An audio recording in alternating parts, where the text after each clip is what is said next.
The National Museum in Krakow was established by a resolution of the Krakow City Council on October 7, 1879, as the first national museum institution at a time when the Polish people were deprived of their own statehood and country, which had been appropriated by the partitioning powers of Austria, Russia, and Germany.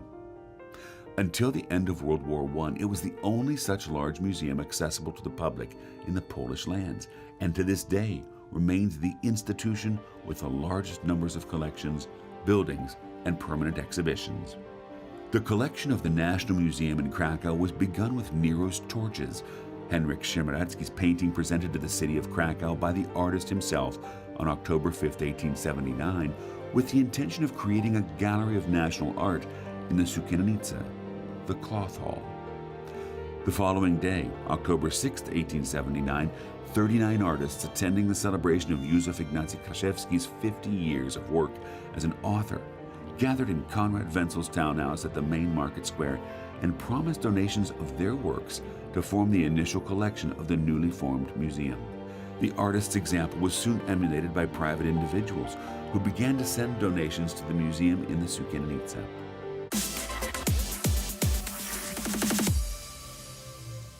Welcome to Poland Daily Culture. Today we're taking you to Krakow, to the house of Jan Matejko, a great Polish painter. Today my guest is Mrs. Marta Kłak-Ambruszkiewicz, the curator of the exhibition here and of the museum. Hello and welcome. So when was the museum opened and by whom? The museum was established 121 years ago. It's open on every day of the week, except for Mondays. In the summer season, from May to August, the museum is open from 10 a.m. to 6 p.m. And in the winter season, from September to April, from 10 a.m. to 4 p.m. And who stood by the idea of opening this museum here? The idea of establishing this museum appeared during preparations of his funeral when Jan Matejko died. The councillors of the city of Krakow started wondering what kind of monument to build for Matejko, and one of his old co-workers, the history of art professor Marian Sokołowski, came up with an idea of creating a museum in artist's house, the house when he was born, when he spent most of his life in Poland during partitions. He wanted to create a biographical museum. Volunteers, artists, former students, and famous people from the world of art and culture from Krakow, and not only from Krakow, accepted the idea. It took 3 years to prepare the museum's first room. The museum was opened in 1898. The role of this museum is to remind people about Jan Matejko's life and work, about his diverse activities, and so that it would also become an educational place for the next generations of Poles who learn about the Polish history. And what are the exhibitions here? Because I know We restored the first historical exhibition from 1898 last year. The first exhibition guide was published in 1898. At that time, the exhibition was located on only one floor of the house. The exhibition was located in black rooms, which Matejko used, so the dining room. The exhibition was located in black rooms, which Matejko used, so the dining room, his wife's boudoir.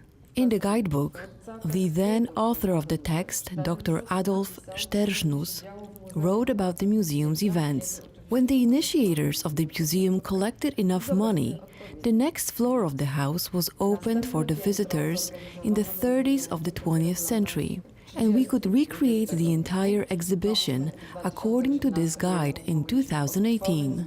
The very first exhibitions fortunately survived in the basement of Jan Matejko's house. This year, because we celebrate 115 years of Jan Matejko House being part of the National Museum in Krakow, and the Krakow National Museum celebrates its 140th anniversary, we decided to keep this historical exhibition in order to fulfill the wishes of our visitors. We will be trying to recreate an exhibition as expected by the visitors who search for biographical information about the artist and his work in the following years.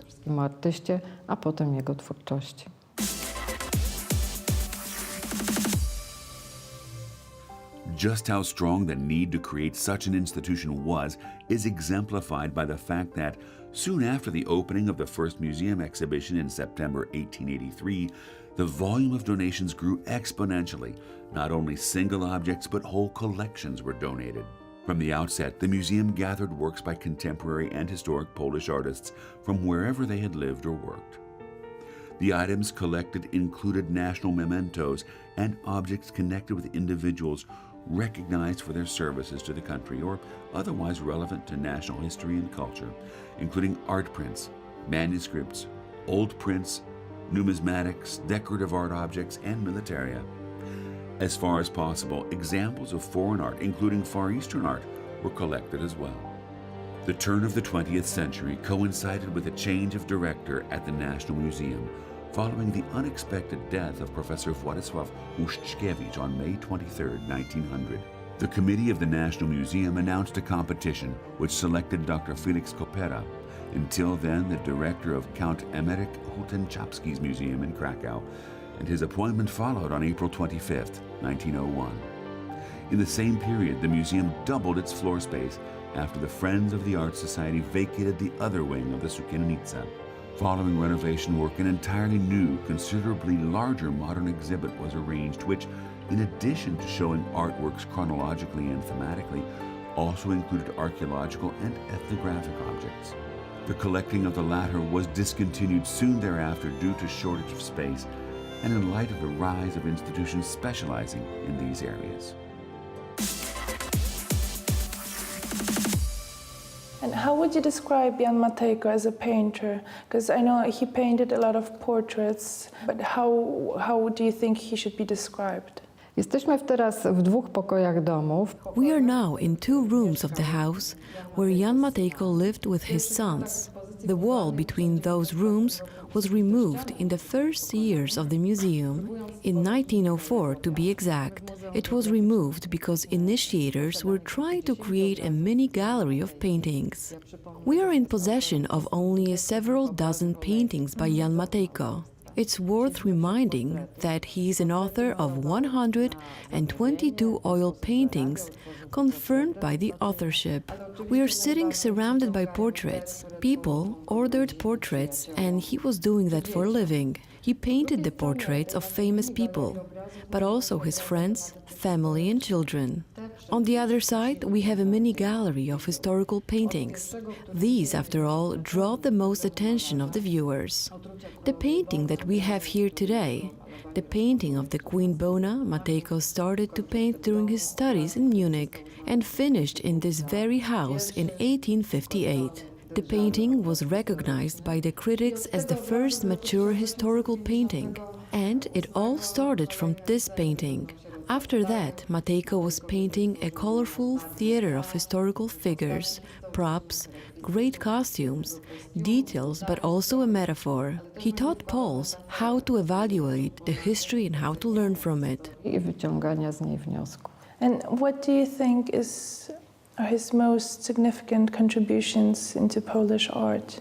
Jan Matejko jest niewątpliwie Jan Matejko is undoubtedly the most famous Polish artist, not just in Poland, but in Europe as well. During his life, so in the 19th century, he achieved great, enormous success. We can't even really comprehend how great of a success it was.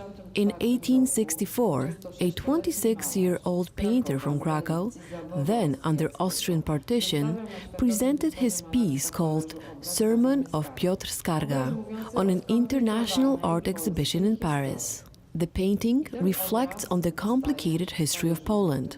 This painting received a gold medal on this exhibition in Paris, and ever since that moment Matejko's career in Europe bloomed. His paintings would travel across not just Europe, but they would also reach United States, always receiving the greatest accolades. Today, looking from perspective of over 100 years, we may wonder how much did the 19th century French or Americans know about Polish history. These paintings spoke for themselves with panic. The colorfulness of the costumes the characters wore, the sheer amount on those characters, and an incredible artistic skill. trafiały do widzów i budziły zastanowienie się jednak nad tą sceną, którą obraz przedstawiał. Budziły też The zainteresowanie. paintings grasped the audience attention. They sparked interest in Polish history.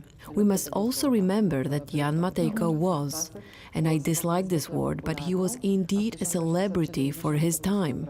He was immensely popular.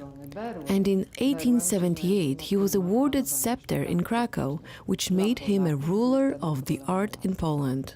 To the Poles living in the 19th century, Matejko was the king of painting.